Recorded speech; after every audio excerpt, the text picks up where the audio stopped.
처음부터 아멘 하는 걸 배웠어야 되는데 중간에 해야 되니까 힘들죠. 기도하겠습니다. 하나님 감사합니다. 우리 사랑하는 주의 자녀들이 한 마음으로 모여 하나님을 찬양하고 우리에게 베푸신 구원을 감사하는 예배로 드리게 하시니 감사합니다. 오늘 특별히 추수감사주일에 우리가 모였사오니 하나님 우리의 영적 비밀을 더욱 깊이 아는 축복의 자리 되게 하옵소서. 예수 그리스도의 이름으로 기도하옵나이다. 아멘. 제가 이제 그 중국에 갔었을 때는 중국에 있는 분들은 아멘을 잘하더라고요. 그러니까 중국의 그 성품이 굉장히 적극적인 부분인 것 같아요. 이번에 러시아 갔더니 이번에는 또 안 해요. 러시아 사람들이 대단히 그 성격이 좀 조용하더라고요. 알고 봤더니 러시아는 날씨도 교중충하고 그래서 그런가 사람들이 대단히 이렇게 좀 조용한. 그래서 도시는 굉장히 번화가인데 조용해요. 그래서 중국하고 좀 많이 다르다. 우리 옛날 떠들면 뭐라고 그러죠? 네, 호떡집에 불났냐고 그러는데 시끄러운 건 중국인이고 조용한 건 러시아인이다. 또 한 번 봤습니다. 오늘 말씀은 온 천하에 기념된 일이란 제목입니다. 오늘 본문에 보면은 예수님께서 우리가 뭐 너무나 잘 아는 비유죠. 이 비유에 보면은 그 베다니 나병 환자 시몬의 집에 있을 때 일어난 사건입니다. 그래서 이 본문에 보면은 그때 한 여자가 향유를 가지고 와서 예수님께 부었다라는 얘기죠. 이 내용은 마태복음에도 나오고 마가복음에도 나오고 요한복음에도 기록되어 있습니다. 복음서에 다 기록됐다는 얘기는 이 사건이 굉장히 중요한 사건이었다라는 걸 내포하고 있는 겁니다. 이 이야기는 당시에 초대교회 성도들이 누구나 아는 사건이었다. 그런 이야기죠. 그래서 오늘 이 말씀이 오늘 우리에게 아주 중요한 응답으로 누리는 날이 되기를 바랍니다. 일단 뭐 성도님들의 그 기도와 헌신으로 이번에 이제 러시아를 잘 다녀왔습니다. 갔다 온 얘기를 또 간단하게 보고를 또 드려야 될 것 같아요. 이번에 갔던 모스크바에서는 모스크바 제일장로교회 제일교회를 갔다 왔고요. 그 다음에 또 호산나 교회 그리고 또 렘넌트 교회 이렇게 세 교회를 갔다 왔습니다. 모스크바에 갔다가 또 상트 페테스부르크라고 하는 도시에 가서 또 말씀을 전하고요. 그리고 이렇게 왔습니다. 이번에는 제가 가서 복음 전하는 일도 물론 중요한 일이었는데 또 한편으로는 시간표를 보게 됐어요. 각 교회마다 시간표가 좀 다르고 또 우리 교회의 미래의 시간표는 또 어떻게 진행하는 게 좋겠는가 이런 것도 볼 수 있는 기회가 됐고요. 그래서 굉장히 유익한 시간이었습니다. 또 하나는 선교에 대한 또 새로운 또 이 패러다임을 갖는 시간이기도 했습니다. 이번에 가서 그 선교에 관한 부분이 이제 두 가지로 이렇게 볼 수 있겠더라고요. 하나는 뭐냐면 교민 목회를 할 거냐 선교를 할 거냐 하는 거죠. 자, 교민 목회는 뭐겠죠? 그곳에 있는 해외에 있는 주재하는 교민을 대상으로 하는 교회를 하는 거죠. 그건 교민 목회다 이렇게 볼 수 있습니다. 지금까지 많은 선교사분들은 교민 목회를 주로 했다라고 볼 수 있겠죠. 그러니까 뭐 미국에 간다, 일본에 간다 그러면 거기 교민들을 대상으로 이제 교회가 되는 겁니다. 제가 보면 그건 엄밀한 의미에서 선교라고 하기는 좀 그렇죠. 그죠? 거기에 가 있는 한국인을 대상으로 하는 거니까. 그러나 선교는 현지인을 제자로 세워서 다시 파송하는 일이죠. 그래서 이러한 그 선교의 어떤 대표적인 모델을 우리에게 제시한 그 이론이 네비우스 선교 전략입니다. 네비우스 선교 전략인 것은 네비우스라는 분이 만든 건데 그분이 만들었다기보다는 그거를 이렇게 한문으로 정리한 거죠. 뭐냐면 현지에 가서 선교사는 빠른 시일 안에 현지인을 복음화해서 제자화해서 사명자로 세운 다음에 그가 스스로 자기 민족에게 복음 전할 수 있도록 해주고 모든 그 시스템을 다 전달해주고 빨리 빠져나오는 것이 가장 빠른 선교다. 그 네비우스 선교 전략에 가장 대표적으로 성공한 나라가 우리나라입니다. 우리나라. 그래서 외국의 선교사가 우리나라 와서 가장 먼저 한 것이 한국인을 빨리 그 제작감을 찾아서 확립해서 파송하고, 그래가지고 뭐 병원이다, 학교다, 이런 것도 다 할 수 있도록. 그 중에 더 중요한 것은 신학교를 빨리 세워주고, 거기서 자체적인 한국인 스스로가 목회자가 배출되도록 한 다음에 그분들이 목회를 맡아서 담당하도록 하고 빠져나오고. 그러다 보니까 한국 선교는 외국인이 한 게 아니라 거의 한국인 목회자가 한국인을 복음화했던 그 아주 대표적인 선교 전략이죠. 그래서 가장 성공한 겁니다. 만약에 그 외국인이 와서 계속 단임 목회자를 했다면 어떻게 되겠습니까? 그럼 선교가 되는 것 같지만 그분들 빠져나가면 원점이 돼버리는 거죠. 그런 경우가 굉장히 많다라는 걸 봤어요. 한국인 목사님이 열심히 목회하다가 몸이 아프다거나 어떤 사정이 있어서 떠나요. 그럼 그 교회는 흐지부지해도 없어져 버리는. 무슨 목회도 아니고 선교라고 할 수도 없는 거죠. 그런데 이제 이번에 가서 본 경우는 이제 그 교민 목회가 아니라 실제로 선교하는 현장을 또 한번 보게 된 거죠. 모스크바를 거점으로 선교를 하는데 이 목사님은 모스크바에서 제일 처음에 키르기스탄에서 선교하시다가 키르기스탄에서 제자를 확립한 다음에 이 제자들 중에는 모스크바 사람, 또 다른 뭐 아르메니아 사람, 또는 이란 사람, 그리고 뭐 다른 여타 민족의 사람들이 거기 왔던 사람들을 확립시켰어요. 그리고 이 사람들을 다시 자기 본국으로 파송한 경우입니다. 그래가지고 모스크바에 먼저 중직자를 보낸 경우예요. 그랬더니 중직자가 모스크바에 와서 아예 거점을 확립하고 산업도 하고 그 경제적인 자립이 딱 된 상태에 이제 목사님이 거기에 온 겁니다. 그래서 그분들이 이미 중직자가 딱 바탕을 해놓으니까 복음 전하는 선교하기가 너무 쉬운 거죠. 그분들 경제적인 부분을 다 뒷받침 다 하고요. 그렇게 하면서 거기서 다시 훈련을 시켰어요. 그래서 이분들을 또 재파송한 겁니다. 어디로 파송하냐? 아르메니아, 그 다음에 이란, 그리고 이제 키르기스탄, 또 이렇게 다른 여타 민족 쭉 파송해서 아예 여기서 이렇게 관리하는 거죠. 그리고 나서 목사님은 순회 사역을 쫙 돌아보는 그런 걸 합니다. 순회 사역. 그러니까 아예 이제 현지인이 목회를 해버리는 거죠. 제가 키르기스탄 갔을 때는 이 선교사님이 전에 했어요. 근데 지금은 아예 키르기스탄 분이 직접 목회를 하는데 더 발전하고 더 성장하고, 그리고 더 키르기스탄 사람도 좋아하는 거예요. 정서적으로 서로 통하니까요. 자기 사람들이 하니까. 그러는 중에 이제 이번에 또 상트 페테르스부르크라는 곳에 갔더니 거기에도 보니까 이제 러시아 사람이 이제 물론 이제 민족은 키르기스탄에서 왔지만 러시아 말이 다 되니까요. 전도사인데 현지인 전도사죠. 이분이 이제 목회를 시작한 겁니다. 그랬더니 러시아 사람들이 막 몰려드는 거죠. 그러는 과정들을 또 한번 보고 앞으로 우리가 선교를 한다는 것은 어떻게 해야 되는 것인가, 이런 부분들을 좀 새롭게 보는 그런 기회였고요. 그러면서 또 한 가지 발견한 게 뭐냐면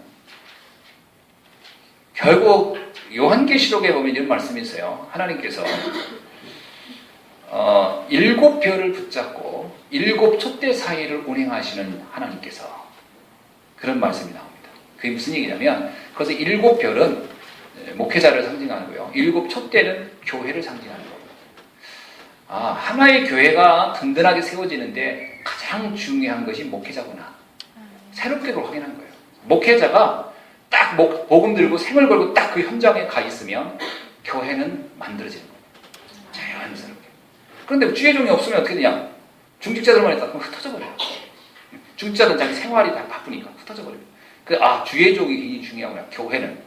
그래서 선교를 하려면 빨리 주의종, 목회자를 확립해서 파송하는 것이 굉장히 중요한 거구나.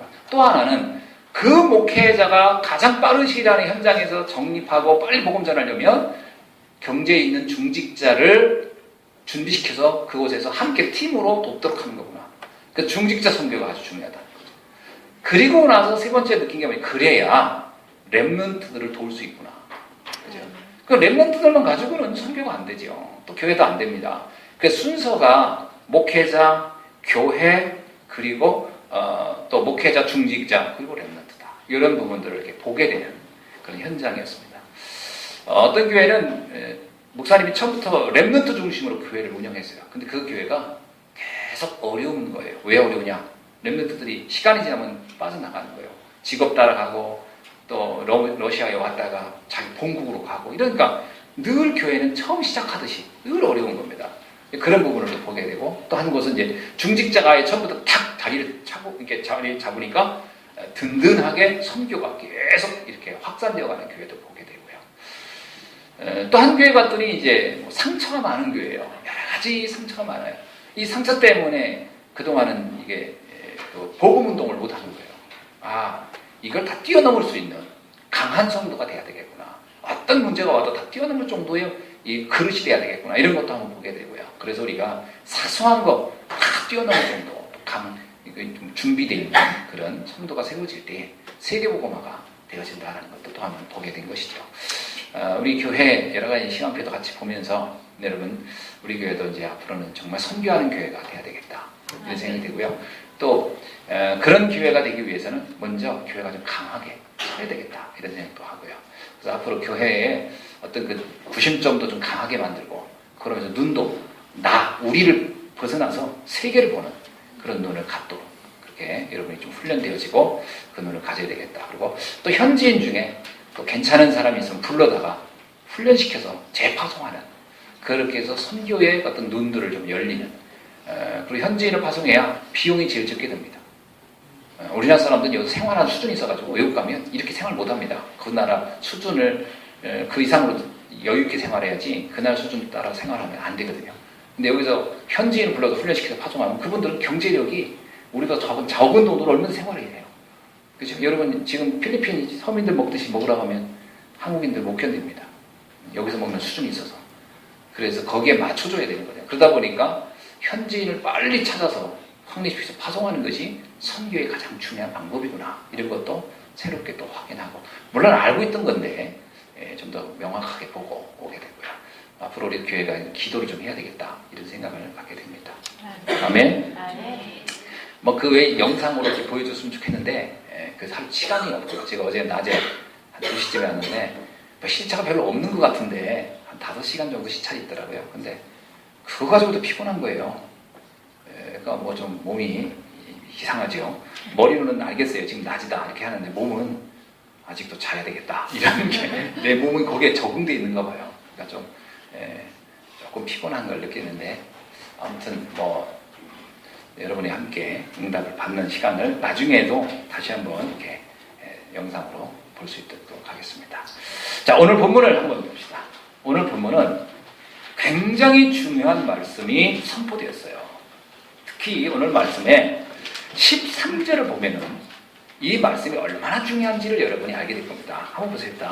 내가 진실로 너에게 이르노니 온 천하에 어디서든지 이 복음이 전파되는 곳에서는 이 여자가 행한 일도 말하여 그를 기억하리라 하시니라. 대단한 말씀이죠. 그러니까 이 복음이 전해지는 어디든지요. 온 천하에. 그러니까 어느 민족 어디든 상관없다. 반드시 이 여자가 행한 것은 전해져야 된다는 거예요. 그걸 기념하라는 거예요. 이게요. 벌써부터 조는 사람이 있는데 이게 굉장히 중요한 말씀입니다. 한번 집중해서 잘 들어보세요. 자, 저는 이 말씀을 보면서 뭘 느끼냐면 성도가 누릴 최고의 축복이 아니냐. 베드로가요, 주는 그리스도시요 살아계신 하나님의 아들이십니다 라고 할 때 분명히 그 말씀할 때 베드로에게 어마어마한 축복을 했어요.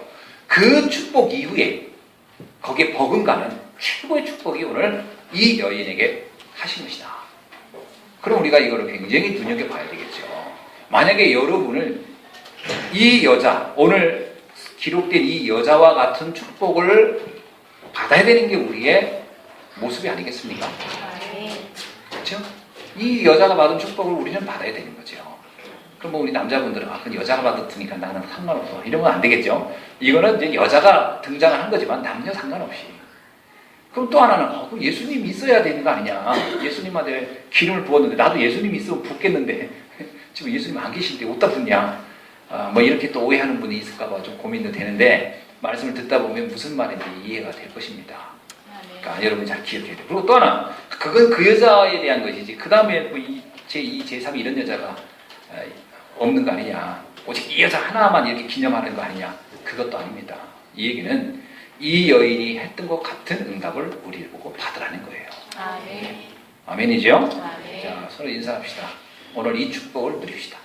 오늘 이 축복을 누립시다. 다시 한번 합시다. 오늘 이 축복의 주인공이 되시기 바랍니다. 오늘 이 축복을 누리시기 바랍니다. 네. 서로 그 축복을 해주세요. 네? 당신은 이 축복의 주인공이 될 수 있습니다. 이 축복을 주인공이 될 수 있습니다.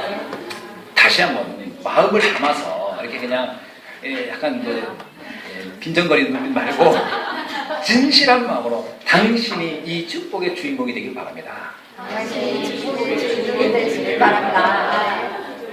아멘. 그러니까 여러분이 예를 들어 여러분이 온 천하에 복음이 전해진 어느 곳에든지 여러분의 이름이 기억될 수 있는 그런 사람이 될 수가 있다는 겁니다. 아멘. 감사하겠죠? 아멘. 호랑이는 가족을 남기고 가고 사람은 이름을 남기고 간다 하는데 이 정도는 남기고 가야죠. 아멘. 우리가 복음 안에서. 자 그렇다면 뭐가 이 여인으로 하여금 이런 축복을 받게 했을까 하는 것은 우리가 좀 살펴봐야 되겠죠. 저는 이 말씀 얘기를 읽으면서요, 어떤 행동을 했기 때문이냐, 물론 그렇게 볼 수도 있어요. 이 여자가 귀한 거를 이렇게 바치는 그 행동 때문이냐, 그렇게 설명을 하는 분들도 있죠. 그래서 귀한 걸 드리라 뭐 이렇게 표현한, 저는 그거보다 더 중요한 것은 이 여자의 눈입니다. 뭘 받느냐는 거예요. 사람이 어떤 행동하기 전에 그것의 중요성과 가치를 발견하는 게 더 중요한 겁니다. 아멘. 중요성과 가치를 전혀 모르면서 남한 거 흉내낸다? 그게 그 아나니아 삽비라예요. 헌금 흉내냈다가 정말 안 좋은 결과 온 사람이에요. 그러니까 어떤 것을 모방을 하는 것이 중요한 게 아닙니다. 어떤 행위를 이렇게 똑같이 따라 사는 게 중요한 게 아니라 도대체 무슨 눈을 가지고 어떤 관점을 가지고 그 여자는 그런 행동을 했을까? 그래서 어떤 행동 이전에 더 중요한 것은 어떤 눈을 갖느냐는 거. 아멘. 어떤 눈을 갖느냐. 여러분, 공부를 열심히 하는 거 중요하겠죠. 근데 전 그거 중요하다고 생각도 안 합니다. 열심히 공부해가지고 쓸모없는 사람이 얼마나 많은데요. 얼마 전에 보니까 명문대 법학과 나와가지고서 사람 때려가지고 구속되는데 보니까 전과가 15범이야. 명문대 법대 나왔는데 전과가 15범. 이번에 구속됐더라고요. 그 사람들이 뭐라 대로 도대체 가서 뭘 배웠길래? 배운 게 중요한 게 아닙니다. 뭘 배우려고 했느냐? 왜 내가 이걸 했느냐? 그럼 법대 나온 사람이 법을 제일 많이 어겨가지고 15번 감옥에 가서 좀 이게 정말 할 짓 다 한 거지. 그럼 공부 하나만 한 거죠. 공부가 중요한 게 아니고요. 뭘 봐야 되는 겁니다. 아멘. 그죠? 성도들이 어떤 사람은 헌금을 엄청 했다고. 그런데 된 게 없다 그러고 교회 다 별게 없다고 망했다고 난 그런 사람도 있더라고. 헌금이 중요한 게 아니에요. 무슨 눈을 가지고 어떤 관점으로 헌금을 하려고 했느냐가 더 중요한 거지. 아멘. 이런 건 하나도 모르고 남들 하니까 나도 한다. 그죠? 뭐 친구 따라 강남 간다는 식으로 그냥 왜 왔냐고 글쎄 왜 왔냐. 어떤 사람이 그러잖아요. 초상집에서 울더라니까 너무 슬프게. 그러더니 왜 우냐 했더니 글쎄 내가 누가 죽어서 죽은 사람도 모르고 울더라는 거예요. 막 알고 봤더니 장례집을 잘못 찾아온 거야. 그 옆에 와가지고 비슷비슷하니까 그 이름도 굉장히 유사했대대. 유종선, 유종수 이게 울었대. 그 싫어해 싫어. 이분하고 어떤 사이냐고. 근데 얘기하는데 하나도 관계가 없는 사람이 와서 여러분 그냥 우는 게 중요한 게 아니에요. 왜 우는지 알고 울어야지. 그죠? 그럼 아무것도 모르고 하면 그건 다 쓸모없는 거죠. 헤롯 보세요. 헤롯. 성전 그렇게 적어놓고서 망한 사람. 무조건 성전 크게 지으면 축복받는 게 아니죠. 왜 지는지를 알아야 되는 거죠. 수르바벨은요. 작게 졌지만 큰 응답을 받았어요. 아멘. 그러니까 중요한 건 어떤 눈을 가지고 있느냐 아닙니까? 아멘.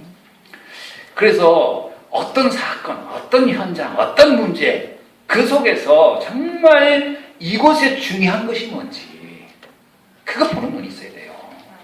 그러면 요셉이 감옥에 가도 문제가 안 되고요. 노예로 가도 그래 여기 하나님 계획이 있구나. 이건 찾으면 돼요. 감옥에 갔다고 망한 겁니까? 노예로 갔다고 망했나요? 아니에요. 요셉은 노예로 가가지고 경제를 배웠고요. 감옥에 가서 정치를 배웠어요. 그래서 나중에 그가 30세에 총리가 됐을 때 아무도 그의 그 지도력에 권위에 도전할 수 없는 정도의 능력을 행위한 거예요. 요셉 아닙니까? 그러면 요셉에게는 감옥과 요셉에게는 노예는 절대적인 축복의 현장이었죠. 어떤 눈으로 보느냐가 중요합니다. 아멘. 사람들은 자꾸 지금 일어나는 현상만 가지고 나는 힘들다. 아닙니다. 어떤 눈으로 지금 이 상황을 볼 거냐가 더 중요한 거예요. 아멘.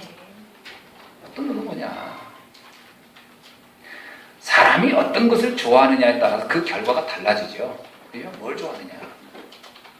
마찬가지입니다. 무엇을 하느냐보다 무엇을 보느냐가 더 중요한 것이다. 아멘. 오늘 여러분은 바르게 볼 수 있기를 주의를 축원합니다. 아멘. 바르게 봐야 돼요. 틀리게 보면 곤란하죠. 성경에 나타난 인물들을 한번 통해서 봅시다. 대표적으로요.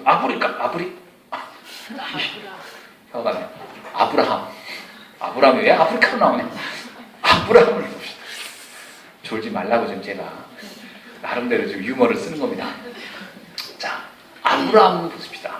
아브라함과 아브라함의 조카로 두 사람이 다요. 갈대우르를 떠났어요. 떠나긴 같아요. 그리고 그들이 나름대로 하나님 말씀 따라간 것도 맞아요. 관심과 중심과 눈이 어디에 초점이 돼 있었냐는 거예요. 롯은 결정적일 때야 뭐냐면 보기 좋은 거, 육신적인 거, 세상적인 거. 그게 그 사람의 관심이에요. 그러면 그가 갈대우르를 떠난 것도 그것 때문에 떠났고 그가 말씀 따라 간 것도 그것 때문에 간 거예요. 사실은. 뭐 때문에? 육신적인 것 때문에.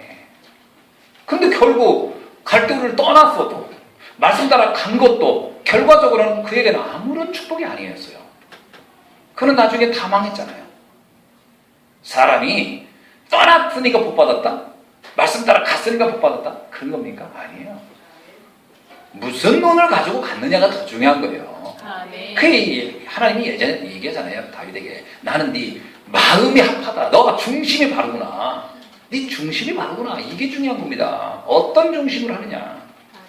아멘. 그러니까 그 여러분 아시잖아요. 성경에 보면 그 과부의 두랩돈. 근데 바리새인들이 많은 언급. 하나님이 어디에 축복했습니까? 누구에게 더 큰 응답을 주셨습니까? 중심이 중요한 거예요. 아멘. 눈이 중요한 거예요. 신앙생활하는데 이 눈이 안 떠진 사람들이 너무 많아요. 그리고 그냥 남들 하니까 나 따라하는 형태. 그저 그냥 표현만 하는 거. 그냥 막 모방만 하는 거지, 모방만. 이삭에게는 두 아들이 있었어요. 이삭과 야곱. 야곱이 인품으로 말하면 더 형편없어요. 인품으로는. 야곱은. 그죠? 에서는 어떻습니까? 두 아들. 에서는 아들 장자 에서는 굉장히 인품은 훌륭해요. 아주 효도하고. 근데 한 가지에서 달랐어요. 뭐 다른 점은 이렇게 인품도 달랐지만 결정적일 때 다른 게 하나 있었어요. 에서는 영적인데 관심이 하나도 없었어요. 그게 문제입니다. 그런데 야곱은 인품도 좀 이상하고 성품도 이상하고 약간 좀 사기성도 있고 그런데 이건 사기성 있는 인간이에요. 원래 그 야곱이. 근데 야곱은요. 영적인데 관심이 있었어요. 하나님이 야곱의 그런 성품을 놓고 막 탓하지 않고요. 그 중심을 놓고 축복합니다. 영적인 눈이 떠져야 돼요. 아멘. 신앙인이 뭡니까? 신앙인이. 불신자하고 신앙인이 다른 점이 뭐예요? 불신자야 우리가 인격이 훌륭한 사람 훨씬 많습니다. 우리가 실력인 사람 훨씬 많아요. 능력인 사람 훨씬 많아요. 그럼 뭐가 다르겠습니까? 다른 게 뭘 달라야 되겠어요? 그거 따라갑니까? 아니, 돈 버는 거로 말하면 이건희를 어떻게 따라갑니까? 돈 버는 거로 말하면. 이건희는 원불교 교도인데 기독교인이 그런 식으로 세상적인 가치로 하면요. 바로왕이 모세보다 훨씬 뛰어나지. 세상적으로 가치로 하는 거예요. 대체 뭐가 중요한 겁니까? 그 눈이 열려야 되는 거죠. 야곱은 하나님의 축복에 관심이 많았어요. 하나님의 축복. 에서는 그까짓 거 뭐 장자 축복이고 뭐 까짓 거 어디서 나오는 말이죠? 까짓 거. 그리고서 팥죽 한 그릇만 줘도 그냥 오케이 통과야. 눈에 보이는 거면 그거 다야. 이러니 어떻게 축복을 받을 수 있겠습니까? 여러분 우리가 신앙생활 할 때요. 그저 눈에 보이는 것 때문에 신앙생활 한다 안 한다. 복을 받을 수 있는 수준이 아니에요. 뭔가 손해가 와도 방간에 그냥 피해가 와도요. 딱 영적인 거 붙잡고 가는 사람이 결국은 승리합니다. 결국은 그건 축복받아요. 이게 좀 이게 영적인 심지 좀 있고 자부심도 있고 자긍심도 있고 자존심도 좀 있어야 되는 거죠. 아멘. 그런 게 없으면 안 돼요, 신앙생활. 다니엘 보세요. 얼마나 자존심이 있고 자부심이 있는가. 사람이 좀 그 정도는 돼야지. 옆 사람들 인사합시다. 좀 자존심 좀 가집시다. 영적 자존심 좀 있어야 돼요. 영적 자존심. 사람이 말해야지. 이게 옛날에 선비들은 물 먹고도 이빨 쑤셨다잖아요. 남한테 뭐 부끄러운 거 보이게 하려고. 우리도 영적으로 말이에요. 뭔가 이렇게 좀 있어야 됩니다. 그죠? 아멘. 자, 사울왕과 다윗 뭐가 다르겠습니까? 사울은요 처음에 신앙으로 시작한 것 같은데 영적인 데 관심이 없었어요. 사울왕은 사실은 세상적인 성공과 야망에 눈이 뻘겋어요. 그 다윗이 좀 잘 되니까 그걸 못 견디는 거예요. 그게 사울왕이 망하는 길이었습니다. 근데 다윗은 어떠냐면요, 다윗이 실수도 얼마나 많이 했습니까? 대표적인 실수, 우리가 정말 이해하기 어려운 실수 많이 했어요. 일단 자기 부하를 살해해서, 엄밀하게 말하면 살해를 주도한 뭐라고 합니까? 살인 교사 혐의를 가졌어요. 이게 다윗입니다. 아주 이게 참 인간적으로 말하면 용서받기 어려운 짓을 한 거예요. 두 번째, 그 부인을 또 자기가 뺏어버렸어요. 이번에 어떤 랩런트가 하나 있는데 러시아 가서 너무 재미난 일이 있어요. 꼬맹인데 걔가 그랬다는 거예요. 자기 같은 학교 클래스에서 자기 좋다는 여학생이 2명이 있다. 러시아 여학생이 자기 좋아하는 거야. 근데 둘 다 이쁘다는 거야. 둘 다 마음에 드는 거야, 얘가. 그러니까 얘가 고민이 된 거야. 얘를 선택하다니 쟤가 아깝고, 10살짜리가 쟤를 선택하지 얘가 아까운 거야. 그래서 얘가 생각하는 게 그랬더니 엄마한테, 엄마 아무래도 난 왕이 돼야 될 것 같아. 그래서 왜? 그랬더니 왕은 여러 여자를 다 데리고 살잖아. 아무래도 나는 왕이 돼. 그 얘기를 했다는 얘기를 듣는 거예요. 선교사님이 자기 아들이 그랬다는 거예요. 내가 그 얘기를 하는데 참 기가 막혀가지고, 참 내가 생각이 벌써 다르구나. 여러분, 이 다윗이요, 실수로 말하면 진짜 참 엄청난 실수한 사람이에요. 그런데 다윗의 중심이 달랐어요. 오직 성전을 위해서, 하나님의 뜻을 위해서 어떻게 하면 내가 이걸 할까? 그게 다 하나님이요, 그 실수 다 물론 책망을 했죠. 그러나 결과적으로는 용서받은 거예요. 그리고 더 중요한 건 축복을 어마어마하게 받았어요. 아멘. 여러분, 오늘 이런 눈이 열리는 날이 되길 주의 이름으로 축원합니다. 아멘. 엘리사가 다른 생도들하고 다른 점이 뭐였죠? 끝까지 엘리사가요, 엘리야를 쫓아갑니다. 근데 생도들은 너무 인간적이에요. 너무 훌륭해. 인품은 이릅니다. 스승님 좀 괴롭히지 마세요. 훌륭한 마음이죠. 그렇죠? 여러분 생각해보세요. 존경하는 스승님 괴롭히지 말라 그러는 게 얼마나 인격적으로 훌륭합니까? 그게 생도들이 가졌던 일반적인 태도예요. 그건 사람적으로 말하면 칭찬받을 만한 일이에요. 그러나 엘리야는 그런 생도들의 말에 관심이 없었어요. 엘리야는 누구에게 관심이 있었냐면 정말 영적인 데 관심이 있는 사람이 누군가? 그것은 엘리사예요. 엘리사 끝까지 쫓아옵니다. 엘리사가 뭐라고 합니까? 생도들한테 니들 말하지 마. 그래, 내가 선생님 괴롭힌다. 어쩔래? 그럼 난 간다. 그러면서 끝까지 갑니다. 그때 엘리야가 물어봅니다. 엘리사에게, 너 나를 이렇게 쫓아오는데 뭘 해주기 원하냐? 그랬더니 뭐라고 하죠? 갑절의 영감을 주옵소서. 엘리야가요, 솔직히 말하면 엘리의 표현이 너무 흐뭇해가지고, 네가 어려운 걸 하는구나. 그 얘기는 뭐야? 네가 뭔가 다르구나. 세상 사람이 모르는 걸 네가 알고 있구나. 그게 엘리사의 축복의 비밀이 아닙니까? 여러분 좀 이런 거, 세상 사람이 모르는 거 이런 거 좀 구할 수 있길 바랍니다. 아멘. 이런 눈이 좀 있어야지. 그게 다른 점이지. 뭐가 다른 점이겠습니까? 먹고 사는 거야 뭐 불신자가 더 잘하는데요. 세상적인 예의 지키고 하는 거 더 잘할 수 있는데 우리가 그거 가지고 경쟁하겠습니까?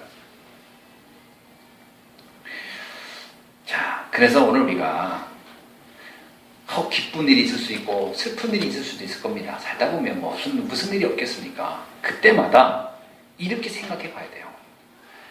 내가 하나님 앞에서, 그리고 하나님이 원하는 건 뭘까? 이런 생각을 성도라면 해야 되는 거죠. 그죠? 어떤 일이 있어요. 슬픈 일이 있을 수 있고 좋은 일이 있어요. 그때마다 질문을 해보긴 해야 돼요. 하나님이라면 뭐라고 하시고 하나님이 이걸 통해 원하는 게 뭘까? 그걸 해야 게 성도 아닙니까? 그저 어려움만 오고 불평하고 하나님 피하게 해주세요. 안 오게 해주세요. 하나님이 마지못해 피하긴 해줄 겁니다. 마지못해서. 그러나 정말 죽은 건 안 줄 거예요. 줄 자격도 안 되거니와 줄 그릇이 안 되는데 어떻게 주겠습니까? 저는 요셉을 보면요. 요셉이 하나님 내가 노예로 끌려갑니다. 이거 좀 안 가게 해주세요. 이런 기도 안 했어요. 감옥으로 갈 때 억울하게 누명 쓰고 하나님 감옥 안 가게 해주세요. 이런 기도 안 했어요. 무슨 기도했냐면 하나님 이곳에 하나님의 뜻이 뭡니까? 왜 나를 축복한다면서 이곳으로 보냈을까요? 분명히 하나님의 이유가 있지 않겠습니까? 그게 하나님이 너무 기뻐한 거예요. 그래 있지. 그래서 가만히 보니까요 막 그 보디발이 많은 경제를 가지고 있는 사람이 그래 경제인은 이렇게 하는 거구나 배운 겁니다. 또 하나 감옥에 갔더니 정치인들이 가득하네. 그래 이 나라 정치는 이렇게 돌아가고 있구나. 그걸 배운 거예요. 그러니까 그 총리가 됐을 때요 얼쑥하지 않고 모든 걸 잘 할 수 있었던 거죠. 지금 나에게 있는 문제 속에서 탓을 할 게 아니고 하나님의 계획을 찾기를 주님으로 축원합니다. 그러면요 지금 그 문제를 완전히 반전할 만한, 그걸 완전히 바꿔낼 만한 응답을 주님이 주실 것입니다. 오늘 설교는 이걸 다 해독하면 끝납니다. 이것만 해도 충분하다고 봐요. 이런 거 잘 안 되니까 우리가 신앙생활 계속 흔들리는 거죠. 그러니까 어려우면 이게 축복인데, 그래서 이런 오죽하면 어느 신학자가 이런 표현을 했습니까? 고난은 숨겨진 축복이다. 왜 그런 표현을 했겠습니까? 위기는 위장된 하나님의 축복이다. 위장돼 있어요. 사람들이 쉽게 모르게. 왜? 하나님이 나에게만 주려고 위장시켜놨다니까. 요셉에게만 주려고 위장한 거니까 요셉 형들은 모르는 거예요. 그게 도대체 저게 뭔지. 동생을 노예로 팔면서 고속다 이런 자식 잘됐다 이렇게만 생각했지. 그게 어마어마한 축복이 숨겨져 있는 위장되어 있는 축복인 것을 그들은 몰랐어요. 오늘 여러분에게 일어난 일들이 위대한 위장된 하나님의 축복의 비밀이 담겨져 있는 사건인 줄로 믿으시기 바랍니다. 정말 아멘 했어요? 그럼 이제 더 이상 불평하지 않기입니다. 원망하지 않기예요. 아멘. 자, 그래서 보는 것이 이렇게 중요하고 관점이 이렇게 중요하다는 겁니다. 자, 오늘 본문을 한번 봅시다. 영적 사실을 아는 눈이 얼마나 중요한지. 자, 한번 그 26장 1절을 봅시다. 예수께서 이 말씀을 마치시고 제자들에게 이르시되. 이 말씀을 마치시고 할 때 이 말씀은 어떤 말씀이냐면 마태복음 24장 25장의 말씀이에요. 24장 말씀은 뭐죠? 마지막 때에 온 세상에 일어날 재앙과 저주에 관한 말씀을 하신 이후에 25장은 뭐예요? 말세 때에 교회에 일어날 많은 불신앙자들의 문제에 관하여 말한 이후에, 그러니까 세상의 문제, 교회의 문제를 말한 이후에, 자, 그게 무슨 뜻입니까? 주님이 세상의 문제가 있고 교회의 문제가 있어요. 그러면서 주님이 그 다음에 답을 얘기한 거예요. 이 모든 문제를 해결하는 키가 있다는 거예요. 아멘. 자, 세상에는 온갖 문제가 있어요. 그 얘기를 주님이 한 겁니다. 온갖 재난과 전쟁과 막 올 것이다. 또 하나, 교회에는 이런 일들이 막 일어날 것이다. 얘기했어요. 자, 그것만 얘기하고 나면, 아이고, 세상 너무 무섭네요. 세상 너무 황당하네요. 교회가 이러면 어떡하나요? 이렇게 걱정만 할 거 아닙니까? 아니에요. 주님이 그 말씀하신 이후에 이 모든 것을 해결하는 답이 있다. 그 답이 뭐예요? 2절. 이겁니다. 다 같이 읽어봅시다. 너희가 아는 바와 같이 이틀이 지나면 6월절이라 인자가 십자가에 못 박히기 위하여 팔리리라 하시더라. 아멘. 이게 해결책입니다. 내가 십자가에서 이 모든 저주와 재앙을 끝낼 것이다. 아멘. 얼마나 감사한 일입니까? 이게 주님이 말씀하시고자 하는 의도예요. 핵심이에요. 내가 다 끝낼 것이다. 그래서 예수님이 십자가에 죽으실 때 뭐라고 합니까? 다 이루었다. 뭘 이뤘다는 얘기입니까? 이 땅에 일어날 모든 저주와 재앙, 교회에 일어나는 모든 문제들, 정말 나를 제대로 알면 다 끝나는 것이다. 아멘. 그게 예수님이 말하고자 하는 핵심입니다. 그러면 예수님의 십자가는 어떤 십자가예요? 우리에게는요, 주님이 십자가를 지지 않으면 보통 문제가 아니에요. 문제 해결이 안 될 거니까. 그래서 주님의 십자가는 우리의 인생의 최고의 축복이고 응답이고 사랑의 현장입니다. 아멘. 그게 정말 이해되면요, 주님의 십자가를 바라보면 감사한 거죠. 야, 그렇구나. 근데 이 십자가를 사람들이 거의 오해해요. 주님의 십자가를 내가 지고 가야 되는. 여러분, 우리는 십자가 1000개 지고 가도요, 이 땅에 저주 문제 하나도 해결 안 돼요. 어떤 필리핀에서는 자기가 십자가 진다고 막 하고 막 본인이 여기다 받고 막 자기가 몸에다 채찍하고 그러던데, 그거 미친 SS예요. 왜냐하면 그렇게 해서 이 땅의 문제 하나도 해결 안 돼요. 그 사람이 자기가 10,000개의 십자가를 져도 안 돼요. 다 그리스도만 십자가를 잘 끝나는 거예요. 아멘. 이걸 이해 못해요. 여러분, 예수님이 나를 따르라 이 얘기는 뭐예요? 내가 주는 것은 가볍고 내가 주는 짐은 가볍다 이 말이 뭐예요? 믿음의 십자가예요. 아멘. 믿고 가면 돼요. 그럼 주님이 다 해결하는 거지. 우리 보고 네가 네 저주 문제 해결해라 이렇게 한 적이 없어요. 주님이 해결해 주겠노라는 거예요. 아멘. 이번에 이제 그 러시아 가서 정교회를 가봤더니, 이야, 정말 정교회 여러분 아시잖아요. 그 로마 가톨릭 있고 러시아 정교회가 있잖아요. 그 정교회 보니까 뭐 어마어마해요. 시장도 그렇고 규모도 그렇고 뭐 말도 못하게 커져. 거기 있는 사람들 가면 막 기도하고 막 그냥 갔더니 전부 다 막 그 십자가에 죽어가는 예수님을 막 근데 그 마음이 어떤 표정이냐면, 주님이 나를 위해서 모든 걸 해결했군요. 감사합니다. 이러고 있는 사람 한 명도 없어요. 나는 어떻게 저 십자가에 나 동참할까? 막 본인이 그 십자가 동참도 못하고 할 수도 없고 할 능력도 안 되고 힘도 없으면서 그런 거 그냥 그러면서 야, 저 신앙이 완전 잘못됐구나. 저 도와주고 싶더라고요. 근데 러시아 말을 할 줄 알아야지. 러시아 말만 할 줄 알면 내가 뭐라고 좀 한마디 하겠던데. 여러분, 예수님께서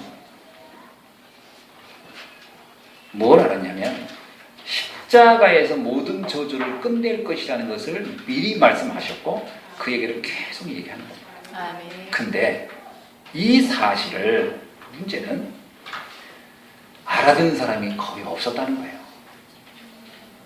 오늘 이 여자, 요한복음에 보니까 마가복음에 나오나요? 마리아라 이렇게 나와요. 이 여자 이름이. 이 여자만 그 말을 알아들었어요. 이게 중요한 겁니다. 이 여자가 비싼 옥합을 부었기 때문에 축복받았냐? 아니에요. 이 여자는 예수님이 어떤 분이며 예수님이 십자가에서 어떤 일을 한다는 것을 알고 있었다는 거예요. 아멘. 이게 중요합니다. 뭐라고 얘기합니까? 12절에 보세요. 12절. 이 여자가 내 몸에 이 향유를 부은 것은 내 장례를 위하여 함이니라. 예수님의 장례가 뭡니까? 이때 예수님이 죽는다는 것을 다른 사람들은 인정하고 싶지도 않고 이해가 안 되고 있었어요. 근데 이 여자는 알았어요. 주님의 죽으시며 이 땅의 저주와 재앙이 끝난다는 걸. 그렇다면 그 주님의 십자가의 죽음을 내가 감사로 표현할 수 있는 게 뭘까? 그래, 내게 있는 것 갖다 드리는 거가 이거 할 수 있겠구나. 그래서 향유를 부었다는 얘기예요. 비싼 향유를 부었기 때문이냐? 아니에요. 이 여인이 주님이 어떤 분인지를 알았다는 거예요. 아멘. 그게 축복의 비밀입니다. 아멘. 근데 예수님의 제자라고 하는 사람은 어떤 반응을 했느냐? 그게 참 아이러니입니다. 제자의 반응이 나와요. 뭐라고 나옵니까? 자, 8절 보십시다. 시작. 제자들이 보고 분기하여 이르되 무슨 의도로 이것을 흠이하느냐. 9절에 이것을 비싼 값에 팔아 가난한 자들에게 줄 수 있었겠도다 하거늘. 인간적으로 보면요, 이 제자의 행동은 칭찬할 만한 행동이에요. 그렇죠? 그 옥합의 가격이 300데나리온이다 라고 했어요. 오늘날로 가격으로 치면 3천만 원에 해당하는 정도 돈입니다. 그러니까 이 제자 눈에 보면 3천만 원 정도면 어려운 사람을 빵 사줘도 얼마나 많이 사주고 옷 사줘도 몇 명을 사줄 수 있는데 그걸 그렇게 허비냐 하냐고 막 여자를 책망했어요. 책망한 것이 칭찬받을 만한 일이죠. 인간적으로 보면. 그러나 이 제자는 뭘 몰랐다? 인류와 저주가 받아야 할 저주와 재앙을 해결하는 비밀에 대해서 전혀 모릅니다. 인간적인 것만 아는 거죠. 오늘날 신앙인들이 거의 이런 수준으로 신앙생활해요. 교회 다니는 게. 인간적으로 뭐 이렇게 봉사하고 헌신, 그거만 중요한 줄 알고 있단 말이에요. 그거가 나쁘다는 얘기는 아닙니다만 그게 그렇게 중요합니까? 뭐에 비해서 그렇게 중요하냐고 물어본다면 물론 어려운 사람 도와줘야죠. 그러나 이 땅이 저주받고 있는 이 재앙과 저주에 비하면 그건 사실 중요한 게 아니에요. 아멘. 그걸 이해를 못해요. 여러분, 우리 가문과 가정에 다가오는 저주와 재앙, 착하고 바르게 살아서 해결됩니까? 그걸 이해 못하면 이 복음 이해 못하는 거예요. 이 제자는 그런 수준의 눈만 뜬 거예요. 예수님을 얕게 쫓아다니면서 본 게 뭐냐? 어려운 사람 도와주는 거구나. 힘든 사람을 위로해 주는 거라고. 그래야 사랑하고 봉사하고 남기고 섬기고 이런 것보다 중요한가 보다. 이런 수준의 신앙생활을 했다는 얘기는 지극히 육신적이라는 거예요. 이게 지극히 육신적인 거예요. 그러니까 분노했죠. 그 분노했다는 얘기는 자기가 그만큼 옳다는 거거든. 나는 그만큼 옳다고 여기고 있고 나는 확신한 거예요. 정의롭다고. 그렇잖아요. 사람이 왜 화내냐면 너는 틀렸고 나는 옳았기 때문에 화내거든요. 얼마나 자신만만했겠습니까? 화낼 줄 분노할 만큼 자신만만해서. 그러나 예수님은 그걸 틀렸다고 본 거예요. 넌 틀렸다. 너는 내가 무엇을 하는지 전혀 알지도 못하는 거야. 이 어리석은 자요. 이런 얘기 아닙니까? 여러분, 예수님이 여자의 행동을 보고 그래서 축복한 겁니다. 뭐라고 축복했죠? 온 천하에 어디서든지 이 복음이 전파되는 곳에서는 이 여자가 행한 일도 말하여 그를 기억하리라. 아멘. 아멘. 이 표현을 보면요, 예수님이 얼마나 감동했는지를 느낄 수가 있는 대목이에요. 그 표현 하나하나가. 여러분, 이 여자가 뭘 보았냐면 인간의 영적 문제와 그 해결책에 대해 알고 있었다. 근데 더 재밌는 것은 예수님이 배단이 나병 환자 시몬의 집에 있을 때예요. 그러면 이 여자가 뭘 본 거예요? 나병 환자를 보면서 단지 육신적으로 저 남자 불쌍하구나 이걸 본 게 아닙니다. 사실은 영을 뜨고 딱 보면요, 예수님을 자신의 집에 초빙하고 섬긴 그 나병 환자는 육신적으로는 나병 환자지만 그 사람은 축복받은 사람이에요. 육신적으로 병들었다 할지라도 영적으로는 축복받은 사람이에요. 그러나 이 제자는 몸은 건강한데 주님이 어떤 분인지 전혀 모르고 있다면 도리어 이 제자가 더 불쌍한 사람인 거예요. 이걸 이 마리아가, 이 여자가 영적으로 이해하는 눈이 열린 거예요.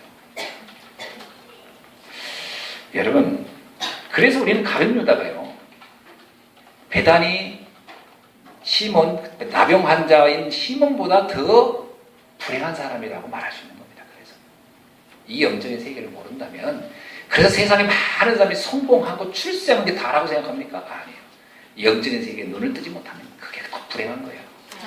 비록 내 몸이 악하고 문제가 있어, 그건 또 상관없어요. 정말로 이 복음을 이해하면 더 축복받은 사람이에요. 나머지 질병의 문제는 하나님이 시간표에 따라서 필요에 따라서 고칠 수 있고 해결해 주신 건 주님이 알아서 하실 것이다. 깨닫기를 주의 이름으로 축원합니다.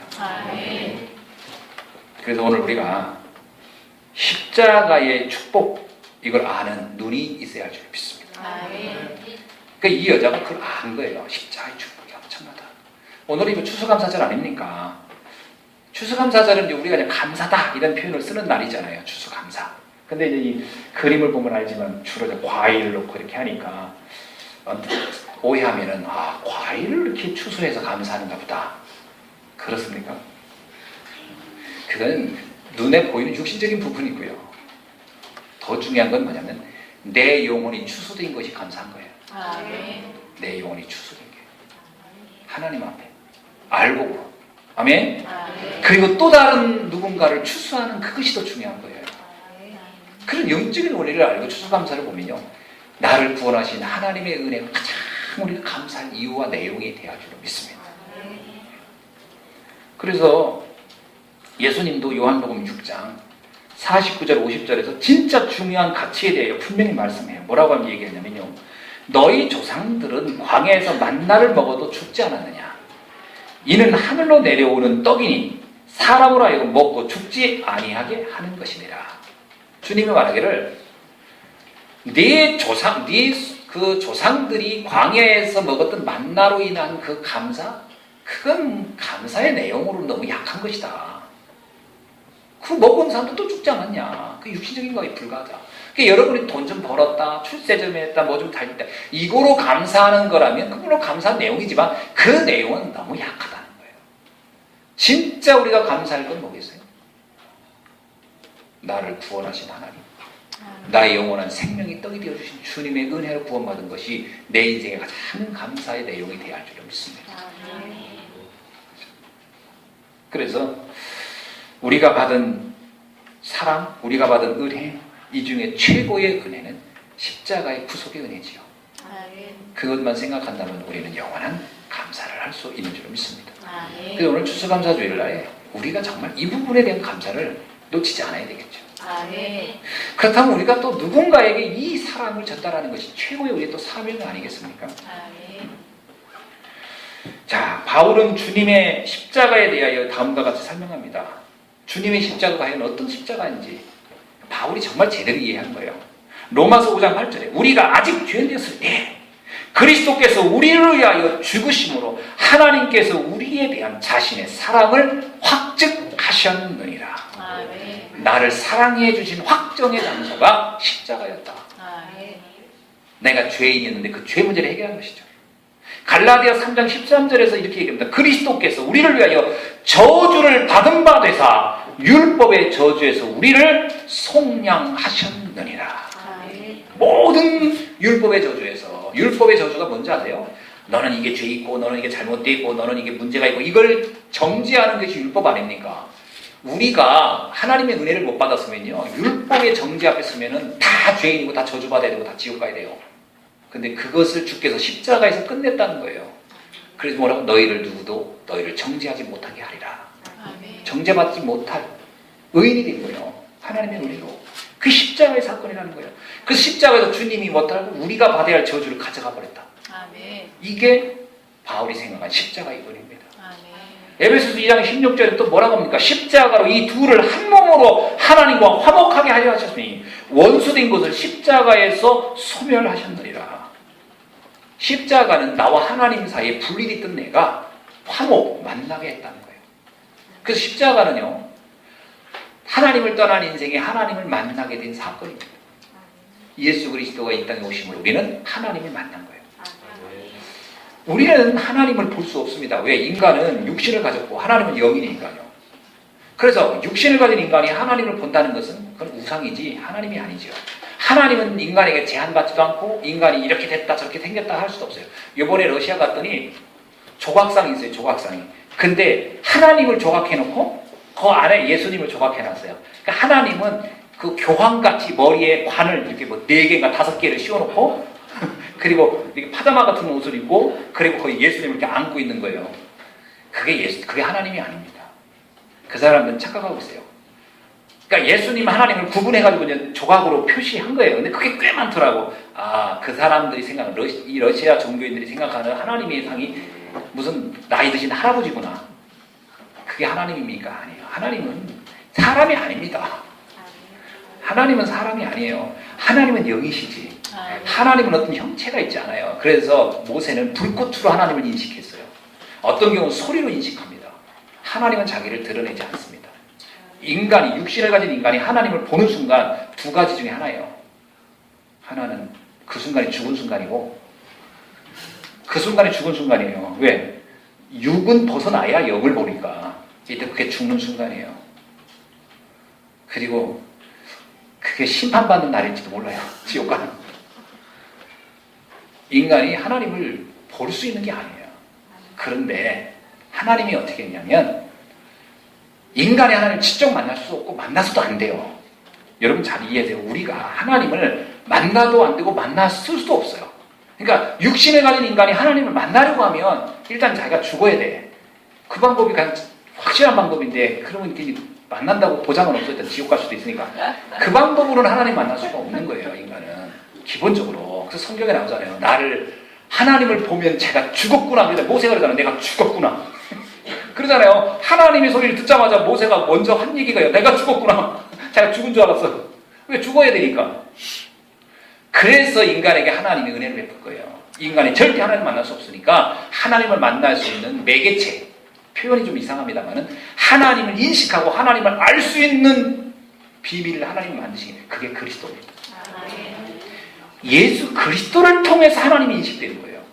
그래서 예수님이 뭐라고 합니까? 나를 보았느냐? 그러면 너는 하나님을 본 거다. 네가 나를 아느냐? 그러면 하나님을 네가 아는 것이다. 네가 나를 만났느냐? 그러면 너는 하나님을 만난 것이다.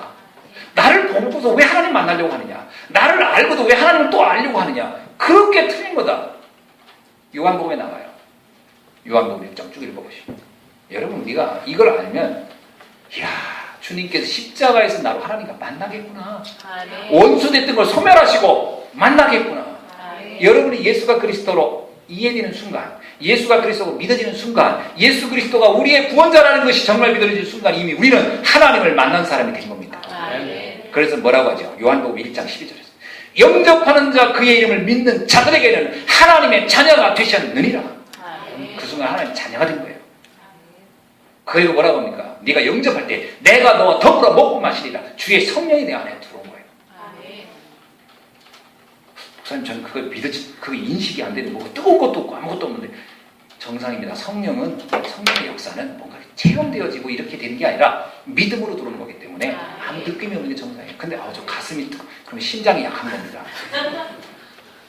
머리가 막 이상해요. 그럼 뇌를 좀 점검해 보셔야 됩니다.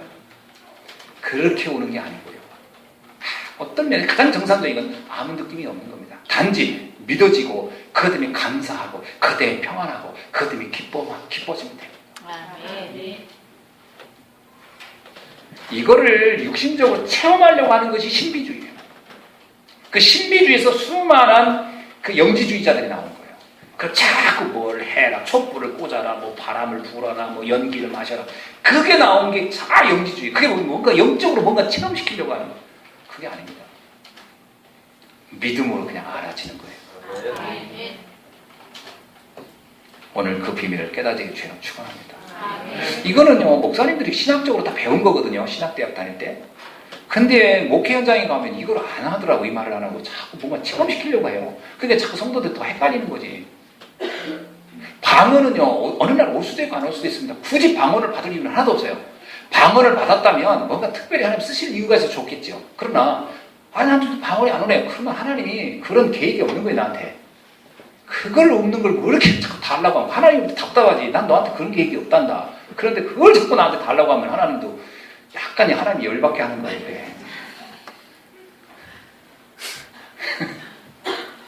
그 옛날에 제가 몰라가지고 하나님 저한테 방언을 주시죠. 방언을 죽어도 안 주시는 거예요. 왜 저는 안 주십니까? 어느 날 깨달아서 너는 필요가 없단다 이놈아. 참 필요가 없군요.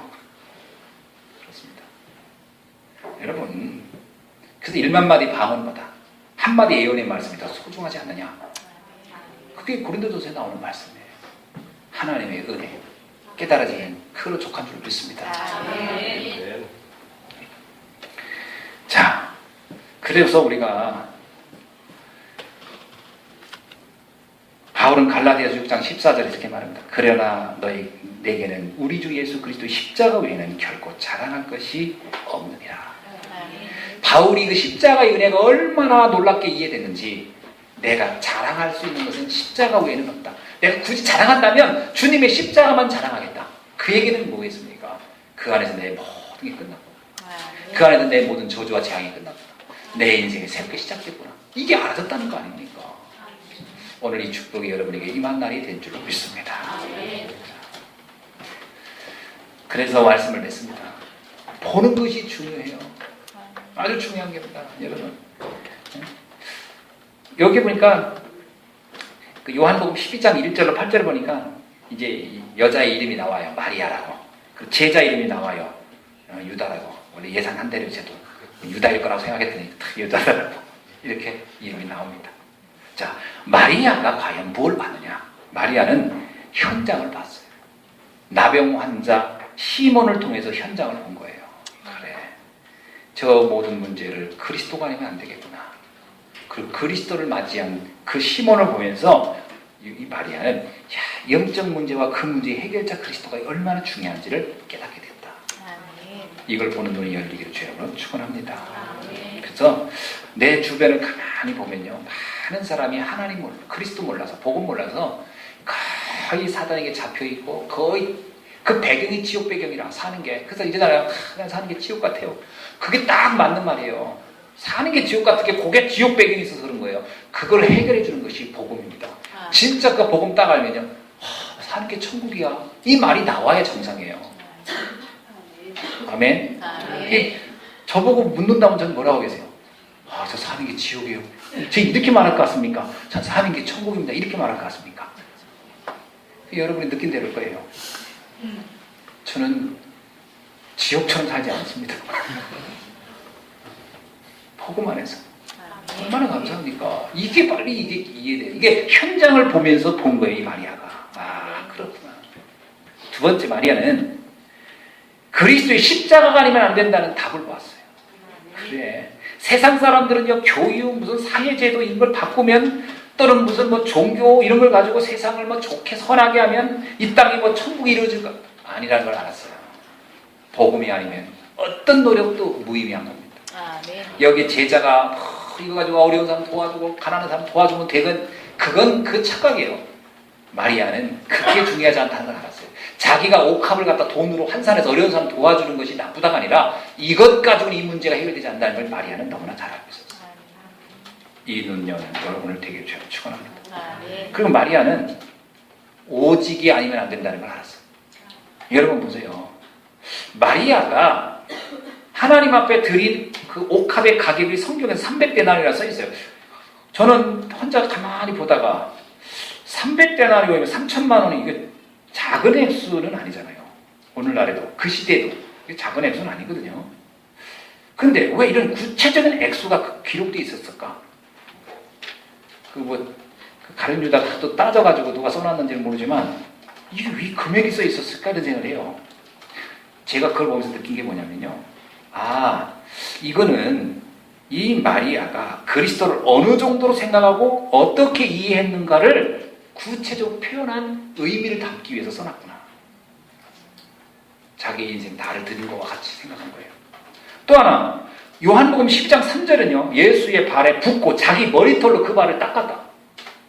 여자들이 가장 소중하게 여기는 게 뭐죠? 그래도 신체에서 신기하게 머리더라고. 머리는 또 잘할 건데도 그렇게 자를 때 운다더래. 머리를 자르고 아까워하고 막 그러잖아요. 머리가 굉장히 소중하게 여기는 것 중에 하나예요. 근데 이 머리를 가지고 예수님 발에 있는 그 향료를 닦았다. 자기 머리를 걸레 삼은 거거든.